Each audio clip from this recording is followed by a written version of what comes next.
What really happened when Jessica Tarlov was pulled off set after her brutal fight with Greg Gutfeld wasn't just another loud moment on cable news, and it definitely wasn't the spontaneous chaos Fox News leader tried to frame it as. Because behind the flashing studio lights, sarcastic punchlines, and carefully rehearsed political theater, something far more personal, tense, and revealing was unfolding in real time. Something that exposed the fragile balance Fox News maintains between entertainment and ideology, between controlled conflict and moments that spiral just a little too far out of bounds. Jessica Tarlov had always walked into Fox Studios knowing exactly what role she was expected to play, the calm, data-driven liberal voice in a room designed to overwhelm her, interrupt her, and occasionally mock her. And for years, she did it with composure, professionalism, and a measured tone that often disarmed her critics more effectively than shouting ever could. But this night was different, from the moment the cameras started rolling, because the energy in the room felt sharper, less playful, and more aggressive, especially coming from Greg Gutfeld, whose trademark humor had begun to slide into something more cutting, more personal, and less comedic as the segment went on. What started as a routine debate over political accountability quickly escalated when Gutfeld shifted from policy to character, from ideas to insinuations, framing Jessica not just as wrong, but as dishonest, elitist, and emblematic of everything Fox's audience had been conditioned to distrust. And while Jessica initially responded the way she always had, by correcting facts, citing studies, and calmly pushing back, there was a noticeable shift when her microphone was repeatedly cut, her sentences interrupted, and her attempts to finish a thought brushed aside with laughter and applause cues that felt more orchestrated than organic. Viewers at home saw a heated exchange, but what they didn't see was the subtle language from the control room, the frantic hand gestures from producers off camera, and the sudden tightening of the show's pacing as it became clear that this argument was no longer playing within the invisible rules Fox News relies on to keep its chaos profitable rather than damaging.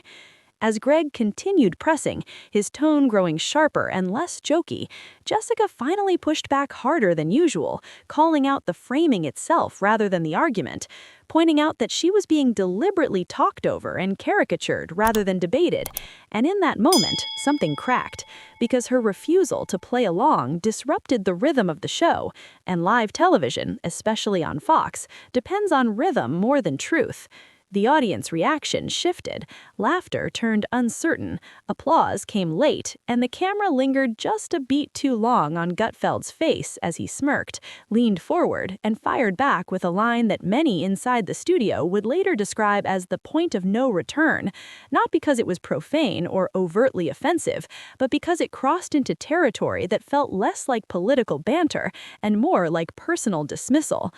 Jessica's response wasn't explosive, but it was firm, direct, and unyielding. And that, more than shouting, is what made producers nervous, because Fox News can handle outrage, but it struggles with moments where its own narrative control slips, where a guest refuses to be boxed into the role the show has written for them. Within seconds, a commercial break was abruptly announced, far earlier than scheduled, and when the cameras cut, producers moved in fast, not dramatically, not loudly, but decisively, guiding Jessica away from the desk under the pretense of resetting the segment, though multiple staffers later hinted that the decision had already been made. She would not be returning to finish the show. To the public, Fox later framed the incident as a scheduling issue, a heated but normal exchange, nothing unusual. But inside the network, it triggered uncomfortable conversations about optics, audience reaction, and the increasingly fine line between confrontation that boosts ratings and confrontation that risks backlash. Jessica, for her part, didn't storm out, didn't shout, didn't make a scene, and that calm exit may have been the most powerful statement of all, because it denied the spectacle Fox thrives on, leaving behind an awkward silence that even Gutfeld's humor struggled to fill when the show resumed without her. In the days that followed, clips circulated online, slowed down, analyzed frame by frame, with viewers debating whether Jessica had been treated unfairly, whether Gutfeld had gone too far, and whether Fox News had once again revealed how uncomfortable it becomes when its carefully curated clashes stop being predictable. Behind the scenes, sources described tension not just between the two on-air personalities, but within the production team itself, where some staff felt the intervention was necessary to protect the show, while others quietly admitted it looked like censorship wrapped in damage control.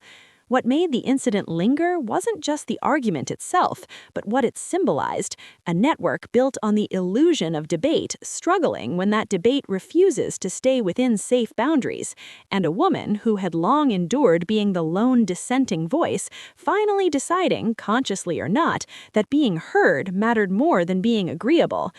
Whether Jessica was pulled off set or removed for her own good depends on who you ask, but what's undeniable is that the moment exposed the uncomfortable truth beneath Fox News's polished surface, that its version of free speech works best when it's predictable, controllable, and never quite allowed to challenge the structure that profits from it. And as viewers continue to revisit that clip, replaying the raised eyebrows, the interrupted sentences, the sudden cut to commercial, one question keeps resurfacing. Was this really about a brutal fight between two personalities, or was it about a system that panicked when one voice refused to stay in its assigned lane, reminding everyone watching that live television doesn't just reveal opinions, it reveals power, pressure, and the moments when the mask slips just long enough for the audience to see what's really happening behind the scenes.